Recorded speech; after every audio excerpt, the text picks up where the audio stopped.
I stood at the edge of my own vineyard, watching a strange man with surveying equipment walking the boundaries, while my uncle explained to him where the new access road would be built. They had no idea I'd already called the county recorder's office and knew the truth about their supposed power of sale.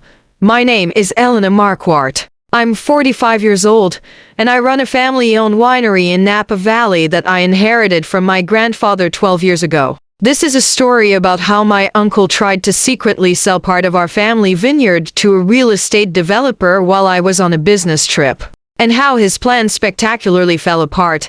My grandfather Anton built this winery after moving from Europe practically from nothing, with just 3 acres of vines and enormous determination. Over decades, he expanded the operation to 45 acres and established an excellent reputation for high-quality wines. When he became too old 12 years ago to keep running the operation, there were 2 potential heirs: my uncle Raymond, his son, and me, his granddaughter, the daughter of his deceased daughter.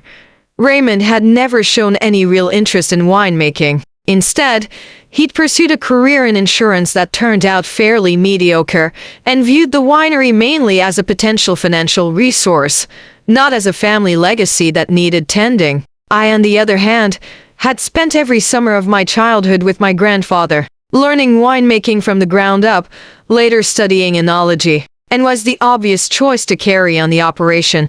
My grandfather eventually transferred majority shares of the winery to me, with the agreement that Raymond would receive a financial settlement plus a smaller minority stake, mainly for symbolic and family reasons. All of this was documented legally and impeccably. Over the following years, I continued expanding the winery, modernized production, grew international exports, and significantly increased the operation's value. Raymond watched this development with growing resentment, especially once it became clear that part of our property, bordering a growing residential area, had significantly increased in value due to changed zoning plans potentially worth several $millions if approved for residential development.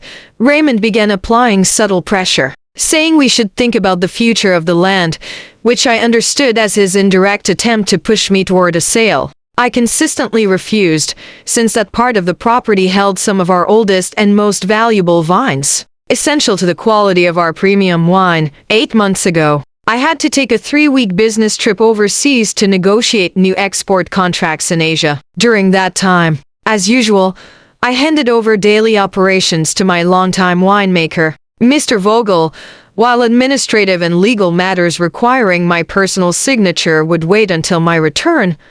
What I didn't know, in the months before, Raymond had secretly reached out to a real estate developer named Mr. Cross and offered him the disputed portion of the property for sale, claiming that as co-owner, he had the authority to dispose of that part of the land. This was legally questionable, since his minority stake explicitly did not include disposal authority over specific portions of the property without my consent, which was clearly stated in our original notarized agreement.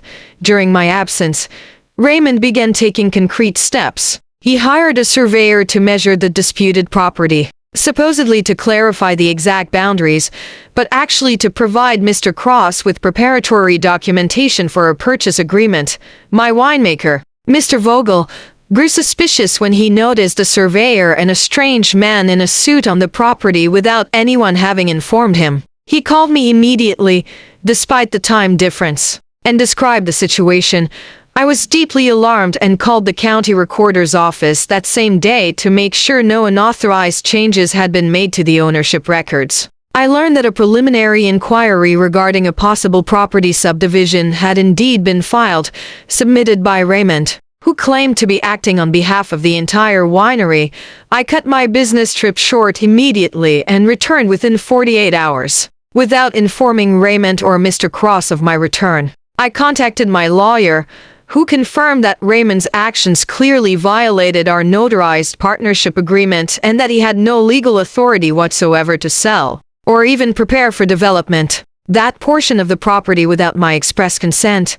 On the day of my return, I drove straight to the winery, where Mr. Vogel told me that Raymond had arranged another meeting with Mr. Cross for that afternoon, this time to discuss concrete contract details. I decided to hold back at first and, observe the situation directly before intervening. I positioned myself discreetly at the edge of the vineyard while Raymond led Mr. Cross and the surveyor through the disputed land, evidently already discussing details about a future access road and possible construction phases. As if the sale were already a done deal. At that moment, I stepped forward. Raymond visibly froze when he saw me. Elena, you're supposed to still be in Asia, he stammered. Evidently not, I answered calmly, walking straight toward the group.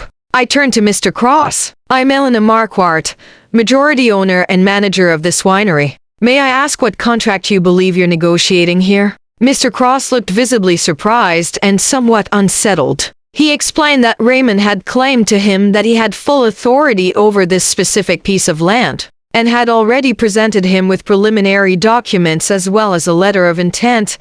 I pulled out my own document, a certified copy of our original partnership agreement, which I always carried in my briefcase as a precaution. I showed Mr. Cross the relevant clause, which clearly stated that any sale of portions of the property required the express written consent of the majority owner, meaning my consent, which I had never given. Mr. Cross, an experienced businessman, immediately recognized the seriousness of the situation. He apologized professionally, explained that he'd acted in good faith based on Raymond's claims, and that he would of course suspend any further negotiations until the ownership situation was fully clarified. He left along with the surveyor, clearly eager to distance himself from a potentially legally problematic situation.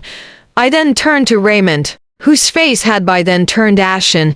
You tried to secretly sell our family legacy without my consent while I was overseas, I said firmly. You knew perfectly well you had no legal authority to do that. What exactly did you think you were doing? Raymond initially tried to justify himself, claiming he'd only wanted to explore the options, but the evidence, the surveying work, the preliminary contract documents, the concrete discussions about construction phases clearly showed he'd gone far beyond mere exploring.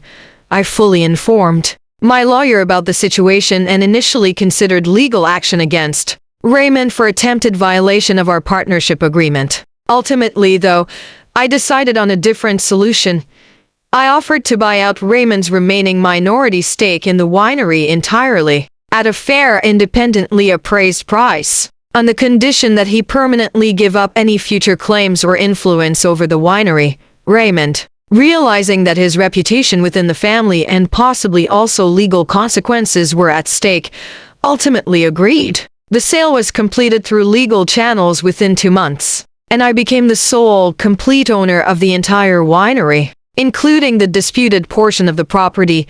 My grandmother, who learned of the entire incident, was deeply disappointed in Raymond's behavior and has spoken noticeably less with him since. The family was divided over the events, but the overwhelming majority ultimately stood by me, especially once the full facts became known.